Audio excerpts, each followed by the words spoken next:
Buenos días, buenas tardes, buenas noches, queridos oyentes. Vamos a comenzar nuestra serie de podcast sobre las Españas errantes, los españoles a los que se robó la patria, con el capítulo 1 titulado España, país de exilios. Quiero recordar de todas formas a los oyentes que tenemos un podcast anterior que recomendamos que oigan de introducción de el desarrollo de nuestra investigación, porque hay que recordar que nuestros podcasts reproducen todo nuestro quehacer investigador sobre el tema del exilio. Ángel, ¿por qué hay tantos exilios en España desde el comienzo de la era contemporánea? La Chispa Blanca presenta Herederos del exilio. Integración y memoria.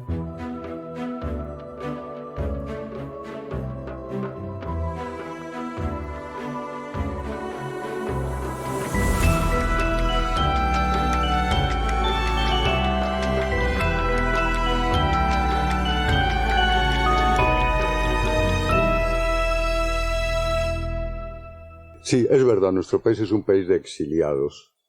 Yo creo que batimos el récord en Europa Occidental de exilios. El exilio significa intolerancia.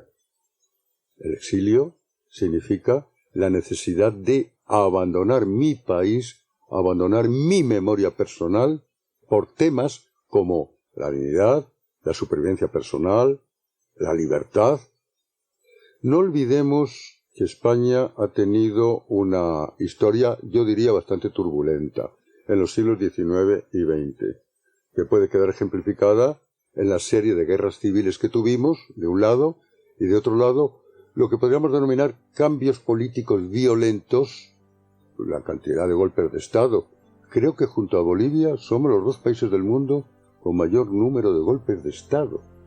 Golpes de Estado, guerras civiles, Golpes de Estado. las consecuencias, los perdedores. Claro, si nos referimos al siglo XIX, el primer exilio sin duda corresponde al contingente de afrancesados, es decir, los que pensaron que con José I podría empezar a transformarse nuestro país. Generalmente eran partidarios de la puesta en práctica de las ideas ilustradas del siglo XVIII, más los liberales gaditanos, lo cual significa una ruptura evidente con el antiguo régimen.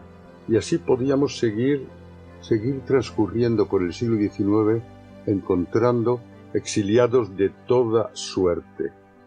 También es verdad que normalmente el contingente mayor de exiliados corresponden a aquellos intelectuales, aquellas personas que pretendieron transformar el país, que pretendieron hacer avanzar España, que pretendieron incorporar innovaciones políticas o innovaciones ideológicas o culturales. Nosotros diríamos, si utilizáramos un lenguaje actual, que normalmente el exilio sobre todo ha castigado no únicamente, pero sí sobremanera a la gente de centro-izquierda, por utilizar una terminología política fácil y que sea asumible por el conjunto de nuestros oyentes. Los afrancesados fueron 40.000, con sus familias. También miles de ellos fueron los liberales, algunos de alto tronío. Recordamos a Goya, y por qué no recordar también a Moratín. Siempre he contado esa experiencia personal paseando por las calles del barrio Saint-Antoine de París, donde, por cierto, surgió la primera llamarada de la Revolución Francesa el 14 de julio de 1789, y de pronto encontrándome en un edificio con una placa: aquí vivió y murió Leandro Fernández de Moratín. Estamos hablando de uno de los grandes dramaturgos españoles del siglo XVIII, el Sí de las niñas, que probablemente sonará a todo el mundo. Es verdad que fue muy importante este exilio, porque luego fueron los protagonistas de los comienzos del liberalismo en España, ya con las guerras carlistas en el periodo de los años 30. 4 guerras civiles e infinidad de exilios. La salida natural de nuestros exiliados, por razones culturales y geográficas, era Francia, era París. Pero hay que recordar a nuestros oyentes que hasta 1830 París estaba en una dinámica también de absolutismo, con lo cual hubo ahí una especie de bicefalia entre 1815 y 1830, que era Londres y París, y sobre todo los liberales de Cádiz en Londres, con la figura de José María Blanco White. Por ejemplo, es verdad una cuestión. Lo que pasa es que yo tendría mucho cuidado en calificar la Francia de Luis XVIII y de Carlos X como absolutista. Porque a la hora de la verdad tuvieron una carta otorgada y tuvieron un régimen, yo diría no liberal, pero un régimen que desde luego se diferenciaba mucho del antiguo régimen. Está muy claro que Luis XVIII, por desgracia para él, porque él pretendía la restauración plena y absoluta después de Napoleón del antiguo régimen, no fue así. Y los españoles se sintieron relativamente cómodos en Francia y relativamente cómodos en Gran Bretaña. Todo esto supuso modular muchas características quizás demasiado avanzadas del primer liberalismo español, y eso posibilitó, pues la construcción del Estado liberal en los años 30, el aprendizaje en Londres y el aprendizaje en Francia, no solamente en París y Burdeos. La colonia de exiliados en Burdeos fue muy importante, sin duda. Luego tenemos también con una cierta magnitud el exilio carlista, sobre todo de los apostólicos, es decir, el sector del carlismo en 1839 o 39-40 se negaron a aceptar el abrazo de Vergara y partieron hacia Francia, aunque su retorno fue más o menos inmediato. Y luego el resto del siglo XIX está salpicado de pequeños y medianos contingentes de exiliados, casi todos temporales. Algunos, yo diría, de singular importancia, como por ejemplo Ruiz Zorrilla, a partir de 1875, como consecuencia de la restauración borbónica. Fue un poco el padre de un republicanismo un tanto radical, con base en París. Y luego en el siglo XX, como bien sabemos, pues está salpicado de pequeños contingentes de exiliados y de pequeñas figuras importantes del exilio, en la dictadura de Primo de Rivera, ahora lo vas a recordar tú, sin duda, y en los primeros tiempos de la Segunda República. Al hilo de lo que decías, Ángel, por ejemplo, de esa importancia que tuvieron los exiliados en París y Londres para traer el liberalismo moderado a España, hay que recordar la figura de Andrés Borrego. Andrés Borrego, que estuvo un tiempo en Londres y también en París, un periodista que vivió todo el siglo XIX y que tiene el honor de fundar el primer periódico moderno en el que trabajó Mariano José de Larra, que decía que era comparable a la gran prensa europea, imitaba formalmente The Times. Se publicó en su primera etapa entre 1835 y 1837 y se llamaba El Español. El Español, que fue uno de los primeros grandes periódicos y portavoz precisamente de este liberalismo moderado, sí. Un periódico, El Español, en el que se emitían firmas de liberales progresistas y de liberales moderados. Sí, muy, muy importante. Fíjate, Juan Carlos, podríamos hacer un balance de cuántos jefes de Estado, españoles, claro, han muerto fuera de España como insignes exiliados. Empezamos con Carlos IV. Vamos a ver, seguimos con Isabel II. Continuamos con Alfonso XIII. Continuamos con Niceto Alcalá Zamora. Seguimos con Manuel Azaña Díaz. Miguel Primo de Rivera. Seguimos con el dictador, ¿por qué no? Miguel Primo de Rivera, que murió en París a los 3 o 4 meses de haber sido destituido por Alfonso XIII. Claro, esto yo creo que es difícil que se repita en cualquier otro país de Europa Occidental. Un país que asesina y expulsa de maravilla, porque también los magnicidios. Fíjate, los magnicidios. Tenemos Cánovas del Castillo, Angiolillo, tenemos Canalejas, Pardinas, tenemos Dato. Son 3 ejemplos muy claros. Y luego los intentos de asesinato o los intentos de magnicidio, Isabel II, el propio Amadeo de Saboya. En eso la verdad es que aquí hay un problema de cultura política, yo creo, hay un problema en el siglo XIX de extensión del liberalismo y de la práctica de la ciudadanía al conjunto de la población española. Esa carencia fue, creo que, muy importante. El que creó los iconos de esta guerra civil permanente fue Francisco de Goya. El duelo a garrotazos, el perro semienterrado, todavía hoy en día provocan una fascinación increíble en todo el mundo civilizado. Hay un montón de literatura sobre esas obras de arte, ¿no?, que reflejan esa manera de entender la política como incompatibilidad entre los diferentes. El no reconocimiento del otro, es así de simple. Aunque yo, de todas formas, como historiador, supongo que igual piensas tú, Esto de la idiosincrasia peculiar de los pueblos no creo demasiado en ella, como si hubiera una especie de ADN que obliga al español a ser navajero. Ahora, sí hay carencias culturales, hay prácticas culturales, hay discursos culturales de antagonismo que son muy visibles en el siglo XIX y que parte de ello yo sí culparía a una forma dramática, exagerada, maximalista de entender el hecho religioso. Más que una maldición o una fatalidad, hay una especie de pulsión interna a la violencia política y al recurso al ejército. Sí, precisamente porque nos falta esa clase media política. Claro, y la clase media política es una especie de colchón. Y la España del siglo XIX y principios del XX pues prácticamente escasea de ello. Y luego, claro, las élites políticas que en muchas ocasiones son ellas mismas las que se encargan de esa práctica de la negación del otro para mantenerse en el poder, ¿cierto? Los Claro. exilios pueden ser definidos como las secuelas de las guerras civiles y de los golpes de Estado. Sí, sin duda. Hay 3 guerras civiles en el siglo XIX. Entre las 3 suman nada más y nada menos que 14 años. 7 años, 33-40 la primera, la segunda es muy poquito, son meses, nada, pero la tercera dura, de hecho, aunque haya un interregno del año 72 al año 76, ya serían 11 años. Pero tienes tu razón en algo, porque si hablamos de guerras civiles, ¿por qué no considerar la guerra hispano-cubana del siglo XIX? Esa guerra interminable que empieza en 1868, la guerra larga de 10 años, la guerra chiquita, y luego la guerra última del 95 al 98.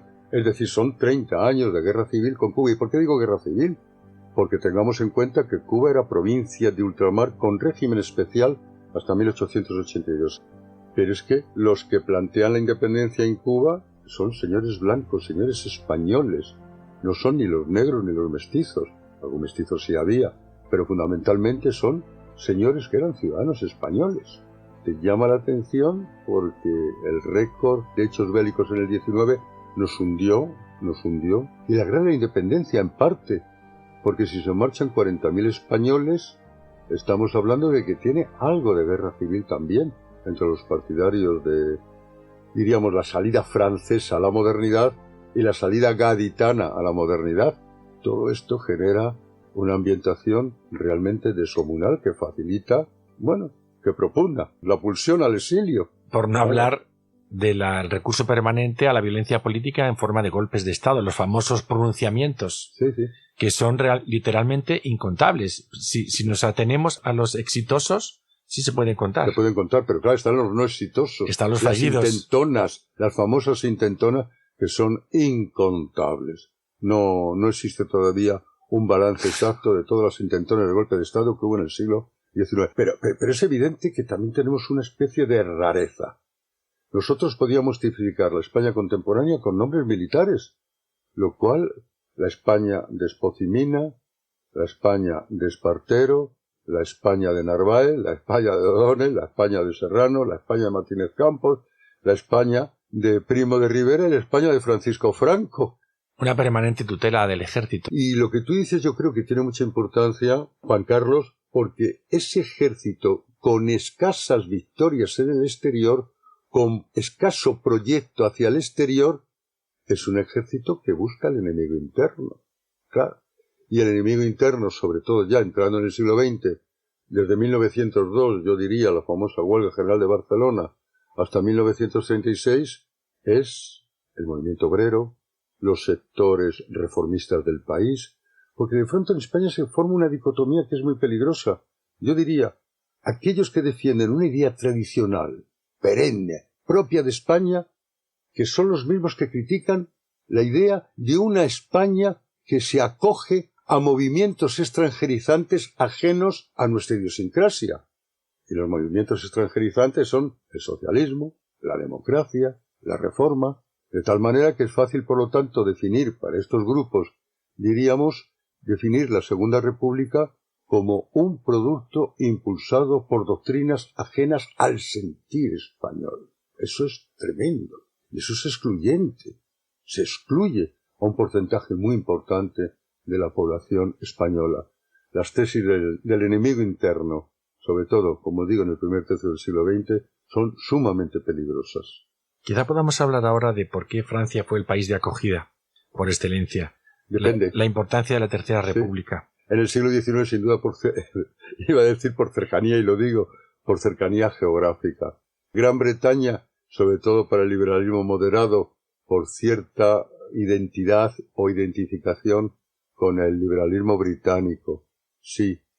Y luego tú lo has dicho, la Tercera República Francesa es muy importante, porque dentro de esa dicotomía que yo he señalado antes, diríamos que esa clase media ilustrada, en gran medida también el movimiento obrero, en la Francia de la Tercera República la identifica como una especie de deseo, la isla del deseo, algo que es perfectamente transferible a España, que es el marco necesario para asegurar la modernidad en nuestro país. Nuestras élites ilustradas tenían institutrices francesas, leían la prensa francesa, iban al Ateneo a leer los periódicos en francés, así que era una forma natural de relacionarse con el mundo.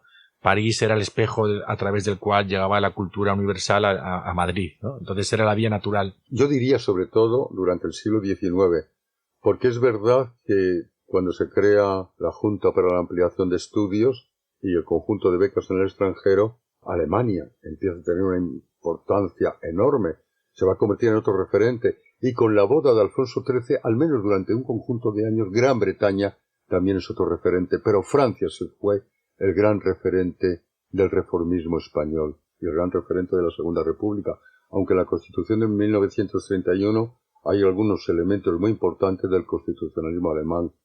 Por ejemplo, a la hora de definir el Estado integral, la idea de Estado integral, que es una idea muy importante para la Constitución de la República Alemana de 1919. Durante el intento del sexenio democrático, donde aparece ya por primera vez esbozado el movimiento obrero, el anarquismo, el socialismo, y luego su fracaso inmediato en 1974, ya empieza a haber colonia española de exiliados políticos en París y numerosos informes policiales en los archivos nacionales de Francia, el famoso dossier F7, los informes F7, sí, de los archivos nacionales. Yo he cotilleado, y perdón por el verbo cotillear, he cotilleado algunos de los integrantes del F7, de los papeles del F7, y me ha llamado mucho la atención. Francia fue uno de los primeros países que tuvo una policía moderna, con Napoleón. Fouché, es una creación de Fouché, su famoso ministro del Interior, el ministro que sirvió a todos los regímenes políticos habidos y por haber, pero muy interesante porque creía que él servía sobre todo al Estado independientemente de su formulación política, la razón de Estado en Fouché. España pues tardó mucho en tener una policía avanzada en este aspecto. En relación a la Tercera República me gustaría señalar que fue un régimen relativamente abierto a la llegada de inmigrantes del exterior, por la obsesión que tuvieron con la derrota en la guerra franco-prusiana de haber perdido la carrera demográfica, con lo cual abrieron las puertas a italianos, a españoles e incluso a polacos en el norte de París. Sí, sí. Desde las últimas décadas del siglo XIX empezaron a llegar ya españoles constituyendo colonias bastante numerosas en las zonas vinícolas y luego en el Gran París, digamos, que es el epicentro de las editoriales, del mundo político, del mundo intelectual. Y para las clases trabajadoras españolas, efectivamente, el vino, las zonas vinícolas o vitivinícolas del sur, pero también la construcción, el incremento y la modernización de las ciudades. Hay un montón de españoles en la segunda década del siglo XIX trabajando en la modernización de París, y luego en la naciente industria del centro de Francia, no hay duda. La Tercera República fue una especie de gran mito. Lo curioso del caso es que cuando estudias tú la Tercera República Francesa es más moderada de lo que podemos pensar, pero sin embargo es cierto que muchos intelectuales españoles hicieron de ella una especie de gran referente a seguir. Y efectivamente tienes razón, Juan Carlos, cuando hablas del modelo demográfico francés. Se dice que Francia entró demasiado pronto en un modelo demográfico, diríamos, ultramoderno, con unas tasas de natalidad bastante menguadas y unas tasas de mortalidad también, lo cual significaba unas dificultades para el crecimiento vegetativo interno. Había que recurrir al exilio. Pero también es verdad que para entender el exilio de 1939 hay que comprender cómo la Tercera República va a cambiar a partir de la crisis de 1929. Ya en los años 20 se había aventurado algo al respecto. Y conforme los movimientos fascistas y los movimientos ultranacionalistas encuentran su apogeo, la crítica a la llegada de extranjeros, al extranjero indeseable, al extranjero peligroso, al extranjero que encuentra dificultades, según ellos, para asimilarse a la cultura francesa. En suma, ese discurso frente al extranjero empieza a adquirir unos matices bastante considerables a partir de 1929. Y había habido algún antecedente, porque todos sabemos, y a ti te encanta este tema, que el affaire Dreyfus, cuidado el antisemitismo, y Francia fue un país donde un sector de la élite mostró un antisemitismo bastante considerable. La Libre Parole fue uno de los primeros grandes periódicos antisemitas. Nos estamos refiriendo a la última década del siglo XIX. Pero efectivamente a partir de 1930 surge toda una legislación de vigilancia hacia el extranjero, de control del extranjero, que creo que va a ser muy importante para entender un primer comportamiento oficial del Estado francés con la riada de migrantes, de exiliados españoles que llegaron en 1939. Y había dos tipos de exiliados durante la Tercera República, entre 1870 y 1940. Por un lado había la élite, los exiliados que utilizaban Francia como viaje de iniciación a la cultura, a la libertad de prensa, a los partidos políticos, a las conferencias del Collège de France, la generación del 98, la generación del 14.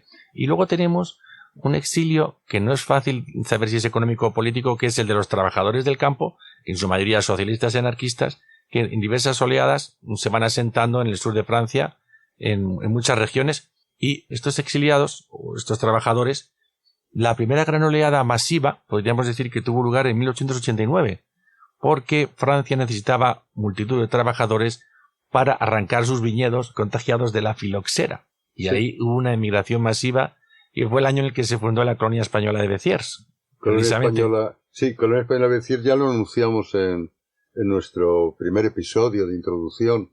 Para nosotros es muy importante porque nos ha proporcionado un conjunto de testimonios a largo plazo inestimables, yo diría. También en este momento se funda el Centro Español de Perpiñán, en 1888. Fíjense ustedes. Lugares vivos todavía. Béziers y Perpiñán.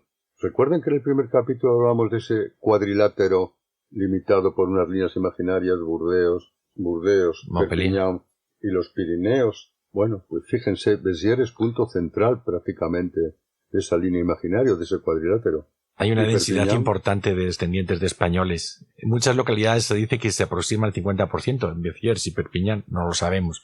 Pero si haces un ejercicio de pasear por la calle y ver los buzones, es muy fácil enseguida detectar que hay multitud de apellidos españoles en estas localidades. Como todavía se sigue publicando la guía telefónica en el país vecino, coge la guía telefónica y todo está repleto de Martínez, López, Pérez, claro, Ramírez. García es uno de los apellidos más frecuentes en España, sí, y en Francia. Los García, como dicen ellos. La segunda gran oleada es la de la Gran Guerra, sin duda. La Gran Guerra, la falta de mano de obra. Claro, estaban en el frente los jóvenes franceses y hacía falta mano de obra.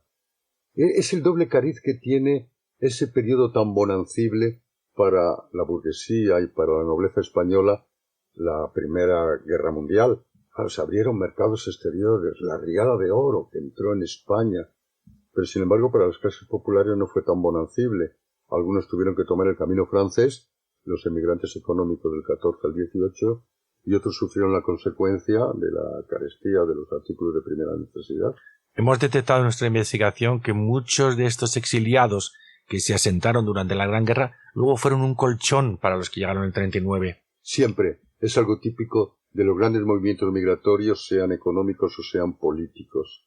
Es lo que se denomina hoy en día por los demógrafos que estudian la cuestión los efectos de atracción. Claro, el colchón, tú has dicho muy bien el término colchón. Y yo creo redes de solidaridad, gente que consiguió sacar a trabajadores de los campos de concentración para llevarlos a explotaciones arriesgadas. Hemos encontrado entre los aproximadamente 2.000 testimonios que tenemos, muchos casos de gente que tenía algún tipo de familiar allí y que le ayudó para salir de los campos. Estamos hablando de una población de 500.000 habitantes, de 500.000 personas, y que ya había decenas de miles allí, y muchos de ellos familiares, y eso fue una salida, entre otras, pero esta fue una salida muy importante. En México nos han contado también muchos testimonios al respecto.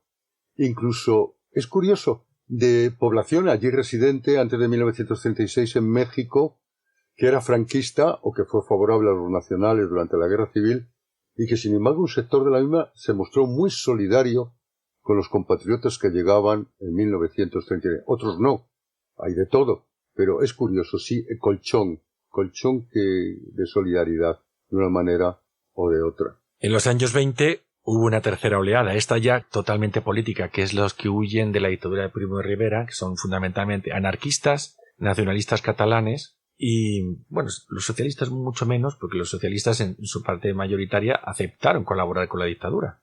Bueno, perdón que yo voy a decir algo, aceptaron colaborar con el proyecto social de la dictadura, que sería más conveniente. No se vieron obligados en cualquier caso a abandonar el país. Claro, pero claro, la aceptación de Largo, ¿qué es lo que acepta Largo Caballero? Pues convertirse, diríamos, en consejero de cuestiones laborales del dictador Primo de Rivera. Porque el dictador Primo de Rivera, no olvidemos que el fascismo, el parafascismo, el nacionalismo que tiene cierta vecindad o cierta complicidad con el fascismo, en los años 20 y los años 30 plantean un proyecto también de reformas sociales. Y la dictadura de Primo de Rivera hay que englobarla y enmarcarla en esta ambientación. En cualquier caso, los felices años 20 son años de crecimiento económico, de cierto optimismo después de descompresión, después de la Gran Guerra y de la epidemia, de la pandemia de la gripe, de la mal llamada gripe española. Son años en los que hemos detectado que hay muchísima movilidad. Sí, Creo que hay una gran porosidad en los Pirineos, muchísimos viajes de ida y vuelta, y eso crea un tejido de asociacionismo y de presencia española allí que luego va a facilitar la llegada de la gran llegada que va a ser la Guerra Civil. Es que acabas de señalar algo que a mí me parece también muy importante, y hay que recurrir al maestro, Jaime Vicens Vives. Los Pirineos no eran una línea de separación entre los habitantes que vivían a ambos lados. Sí, había una frontera. Oficialmente había separación. Vitalmente no la había. Por eso los Pirineos son tan porosos. Siempre, al final, Ángel, en la historia tenemos que recurrir a anclajes y al final siempre estamos reivindicando a los anónimos, pero al final siempre tenemos que pensar en Unamuno, en Blasco Ibáñez, en Francesc Macià, en el propio Durruti, como emblemas de esta etapa, del peregrán exilio.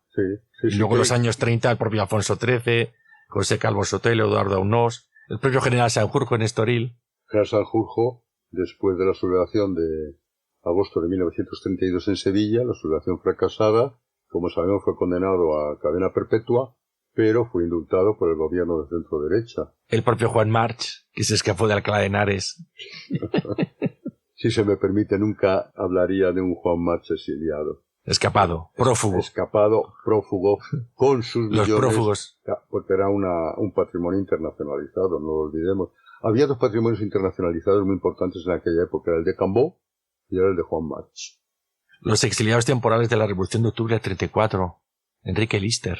En la Unión Soviética. Cuidado, porque Enrique Lister en la Unión Soviética además aprende, hombre, el arte de la guerra, como le gusta decir a los historiadores militares, a mí me parece inaceptable, pero sí cierto manejo de las cuestiones bélicas que luego le va a ser muy útil en la guerra civil. Enrique Lister, dentro de los mandos milicianos, yo creo que fue uno de los más interesantes o de los más capaces.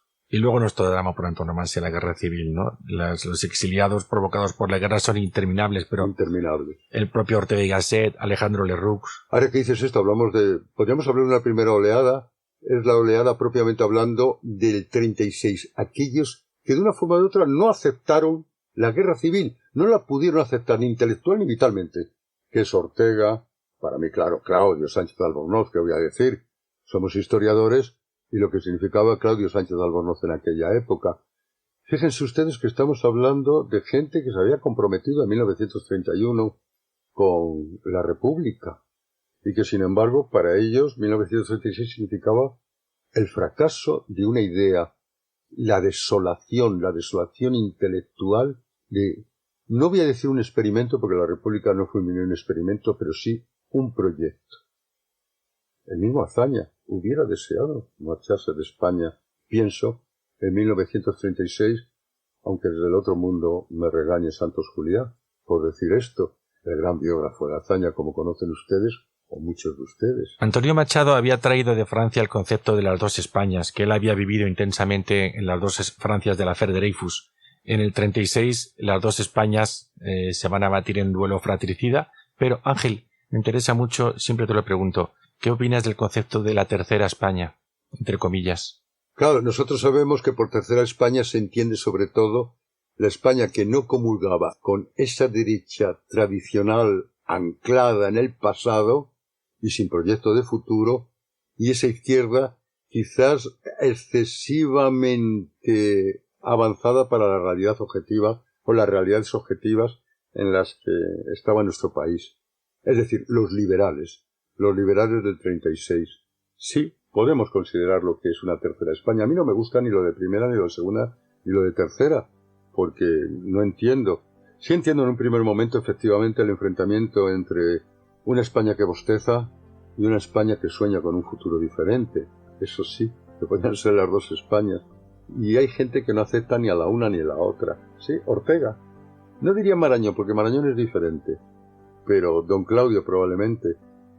Hay un momento que a mí me encanta en las memorias de Claudio Sánchez de Albornoz. Claudio Sánchez de Albornoz, claro, era un hombre que visitaba la España republicana a lo largo de los 3 años de guerra. La visitó al menos, en una ocasión al menos. Estamos hablando, si mal no me equivoco, de finales de 1937. Barcelona, creo que es Barcelona, visita a Manuel Azaña. Son antiguos correligionarios políticos, pertenecían a Izquierda Republicana los dos. Y parece ser, según don Claudio, que Azaña le dijo: «Qué suerte tiene usted, don Claudio. Me gustaría salir de España con usted y no volver a este país». Es el testimonio de don Claudio. ¿Corresponde a la realidad o exageró a la hora de escribirlo, de plasmarlo en palabras? Pero pienso que Azaña sí, también podía formar parte de esa tercera España, porque está muy claro que siempre se sintió incómodo durante los 3 años de guerra. Eso no hay ninguna duda. Muy interesante al respecto tener en cuenta la urgencia, la premura que se dieron los dos bandos enfrentados en decir, contamos con el apoyo de la intelectualidad, de las élites. Siempre había una gran guerra de propaganda también para sumar a su causa unos y otros. Y tenían razón, Juan Carlos. Es que a veces ha exagerado la República del 31 fue la República de los intelectuales. No, de los intelectuales vanguardistas. Los intelectuales tradicionalistas, no, estaban en el otro bando. Estamos hablando de Ramiro Maeztu, lo que pasa es que fue fusilado, ya lo sé, en zona republicana. Pero estamos hablando de lo que significa el mundo de un Ramiro de Maeztu. Es un intelectual de gran potencial, pero no es un intelectual vanguardista en absoluto. Los intelectuales vanguardistas yo creo que sí estuvieron con la República, la generación del 14, la generación del 27, la generación del 36. Y volviendo a la gente común, digamos, la primera gran oleada de la guerra es sin duda el Frente Norte, que se inicia en el otoño del 36 y va a llegar hasta el otoño del 37, un año, desde la caída de Irún hasta la caída de Gijón. Sí, 4 momentos culminantes. Las caídas de Irún, Bilbao, Santander y Gijón. Cantidad de gente que se marcha, aproximadamente entre 50 y 60.000 personas, que es mucho.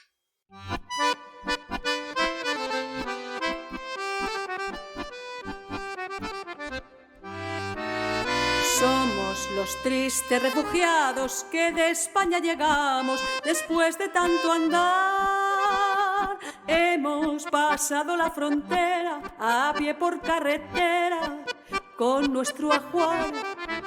Mantas, macutos y maletas, 3 latas de conserva y algo de humor. Es lo que hemos podido salvar tras de tanto luchar contra el fascio invasor. Y en el campo de Argelès Surber nos fueron a encerrar para no comer. En Irún, por ejemplo, salen cerca de 40.000, pero la mitad cuando la caída de Irún. No es que Irún tuviera esa población, no. Gente que se iba retirando y que pasa a Francia. Pero la inmensa mayoría volvió a sus hogares, porque aquí sí que cabría distinguir una cosa, Juan Carlos, que sería el exiliado, que sabe de sobra que su exilio va a ser a medio y largo plazo, y el desplazado por la guerra. Y por Irún, que se ha exagerado mucho en esta suboleada de la gran oleada del Frente Norte, hay mucha gente que sencillamente es desplazado de guerra y que va huyendo. ¿Va huyendo de los nacionales, es decir, de las tropas de Mola, o va huyendo del conflicto bélico? Probablemente va huyendo del conflicto bélico.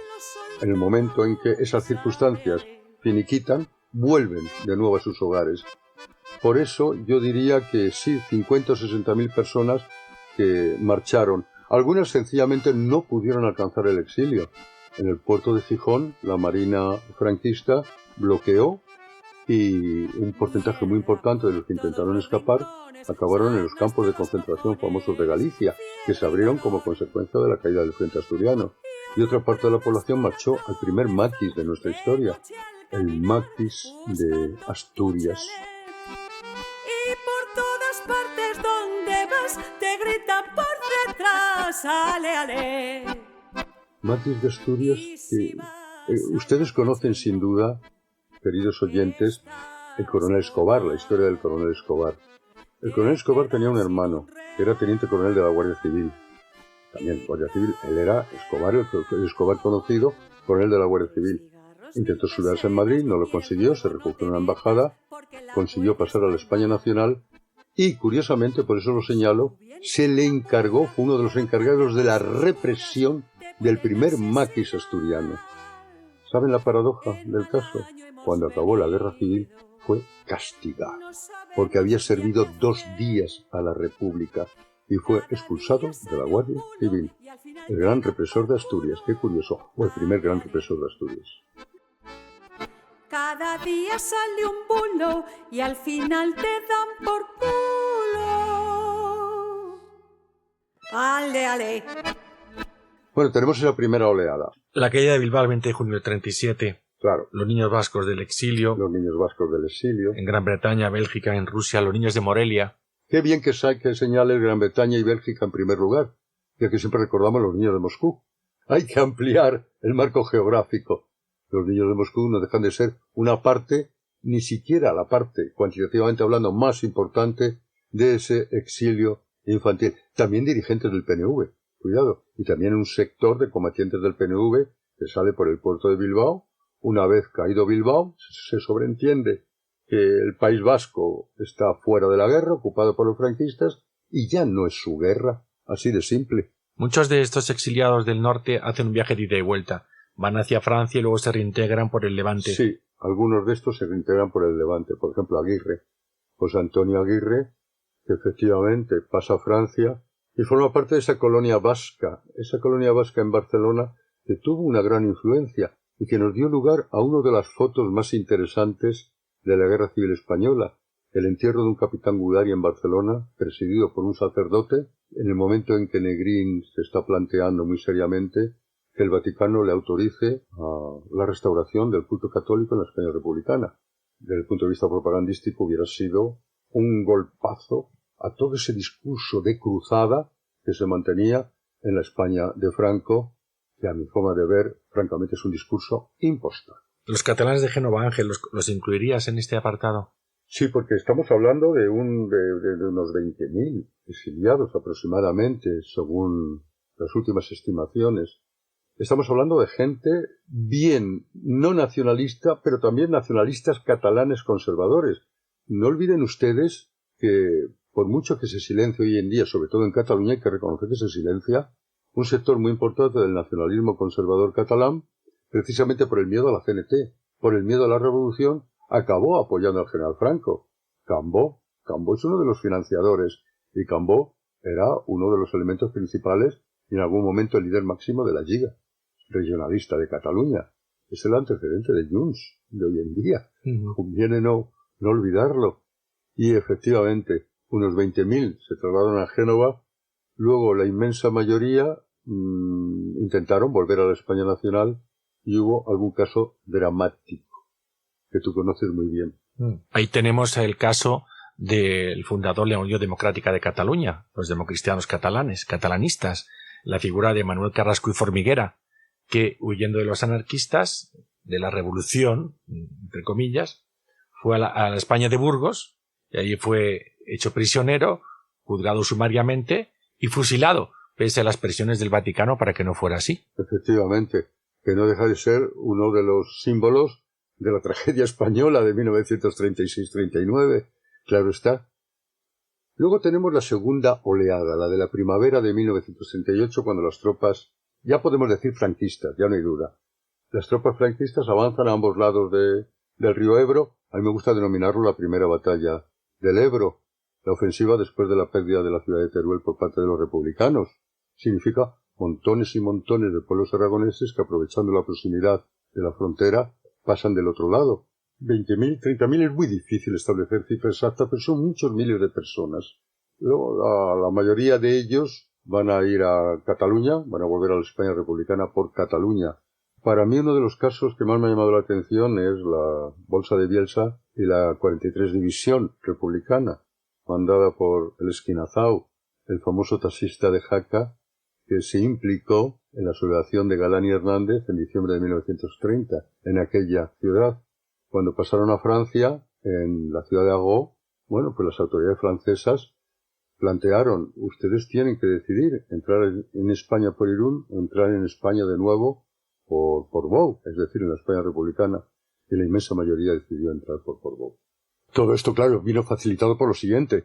Una comisión, efectivamente, en Agó que obligó a hacer esta especie, ¿cómo decir?, de referéndum dentro de la 43 División, porque no hay que olvidar algo importante en este momento. Los franceses no están dispuestos a aceptar en su territorio contingentes militares, sea del país que fuere. La 43 División se consideraba, como lo era, una unidad militar. Por lo tanto, su presencia en Francia era indeseable. Indeseable desde el punto de vista de no deseable. Y jurídicamente, además, por más razones, legalmente. Y existía todo un conjunto de disposiciones legales que imposibilitaban su presencia en Francia. Por eso tuvieron que pasar a la España republicana. Esto es muy importante para entender luego la gran riada de febrero de 1939, porque al menos un 50 o un 60% de los contingentes que traspasan la frontera son o pertenecen a unidades militares españolas. Y Francia, por supuesto, sacó toda esta legislación que había ido pergeñando a lo largo del primer tercio del siglo XX sobre el tema, lo que acabamos de señalar para la 43 División.